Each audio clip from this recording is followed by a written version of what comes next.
Bonjour, je suis Florian Hugalde du réseau Safety. Alors aujourd'hui, je voudrais pousser un petit coup de gueule. C'est pas dans mon habitude. D'ordinaire, je suis de très bonne humeur, je suis de très très bon poil. Voilà, il y a quelques personnes qui m'appellent pour avoir des renseignements. J'adore renseigner les gens. J'adore leur apprendre ce que je sais sur l'immobilier. J'adore les renseigner, j'adore les aider. Donc continuez de m'appeler, c'est vraiment génial. Vraiment, moi j'y trouve mon pied aussi parce que j'aime aider les gens sur ce sujet-là. Eh bien, le DPE. Non, mais sans blague quoi, mais qu'est-ce qu'ils nous ont pondu? Mais qu'est-ce que c'est que ce DPE? Jusqu'ici, je n'ai jamais fait une vente grâce à un DPE, je n'ai jamais raté une vente à cause d'un DPE. Et voilà que maintenant, tous les biens catégorisés F et G ne peuvent plus être loués. Voilà maintenant. On n'avait déjà pas beaucoup d'acquéreurs ces temps-ci, mais alors là c'est génial parce que pour tous les biens qui sont concernés, eh bien maintenant on a perdu les investisseurs. C'est génial, c'est que du bonheur. Merci au gouvernement, tout ça. Franchement, il y avait peut-être plus urgent à faire que ça. Alors maintenant, je vais vous donner mon point de vue. Ça n'est que mon point de vue, ça n'est pas celui de mon réseau, ce n'est pas une vérité absolue, mais je vais vous donner mon point de vue. Qu'est-ce que c'est que ce DPE? Le DPE, c'est ce document qui explique, qui indique à quel point le bien est énergivore. Ça veut dire à quel point il consomme de l'énergie. Alors moi, je veux bien tout ça. Moi, je veux bien. Seulement, est-ce que c'est fiable? On sait que vous faites venir 5 diagnostiqueurs, vous allez avoir 5 DPE différents. Ça, je l'ai déjà vu. C'est incroyable. Maintenant, le DPE, eh bien, c'est, comment dirais-je, c'est un peu pénalisable. Vous savez, c'est un peu comme la Carèse. Vous savez, l'attestation de surface pour les biens en Carèse, eh bien, il peut être discutable. Vous vendez, mettons, pour 50 mètres carrés de biens, et l'acheteur, après achat, se rend compte qu'il n'y a pas 50 mètres carrés, mais qu'il y a beaucoup moins. Et si la différence excède 5%, eh bien, on peut demander des dommages et intérêts.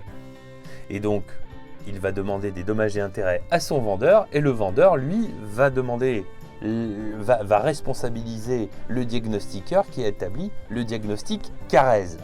Alors moi, je trouve ça super parce que maintenant, le DPE, c'est la même chose.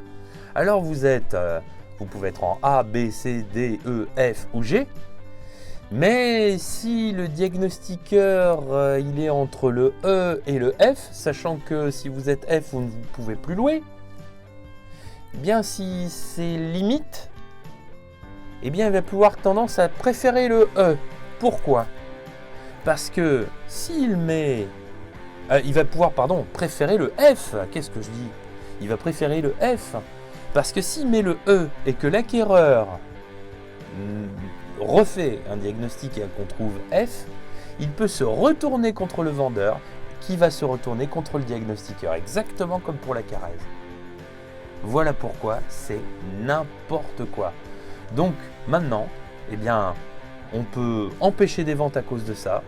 Le marché est déjà compliqué. Franchement, on n'avait pas besoin de ça. Au nom de l'écologie. Mais je vais vous dire à quel point c'est écologique. Alors, j'ai un diagnostic qui est favorable, mais mon chauffage, moi je le règle, mon chauffage est indépendant et je le règle à 17 pendant l'hiver. Alors, il paraît que maintenant les nouveaux DPE, on ne regarde pas les factures d'énergie. Mais quand même, moi je chauffe à 17 chez moi, j'ai pas la même consommation que si je chauffe à 22. On est d'accord. Mais alors, s'il ne se base pas sur les factures, il se base sur quoi? Il est obligé de se baser sur quelque chose. Mais alors là, du coup, chauffage indépendant, bah Ouais, ok, très bien, chauffage indépendant. Ouais, mais si je chauffe à 17 et à 22, c'est pas pareil. Moi, j'ai une maison, d'accord? Je chauffe à 22 degrés dans ma maison. Mais j'ai une cheminée. Je vous le donne en mille, moi, les radiateurs, ils sont pas allumés. Comment on fait pour faire un DPE dans ces cas-là? Sur quoi on se base? Autre exemple, vous savez que la Terre est en train de se réchauffer.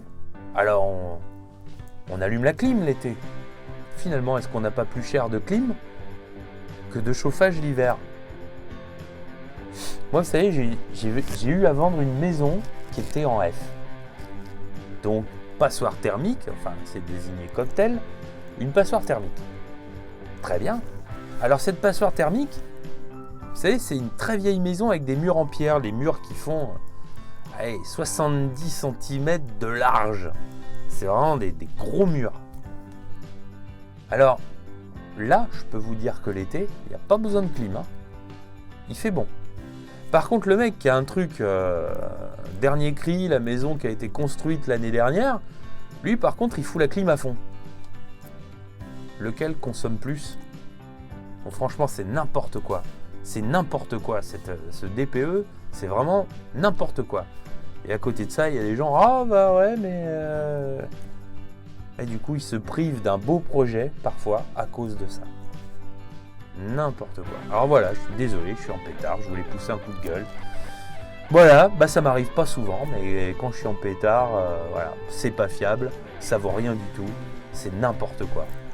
Bon, c'est promis, la prochaine fois, je serai de meilleure humeur. Je vous dis à très bientôt. Au revoir.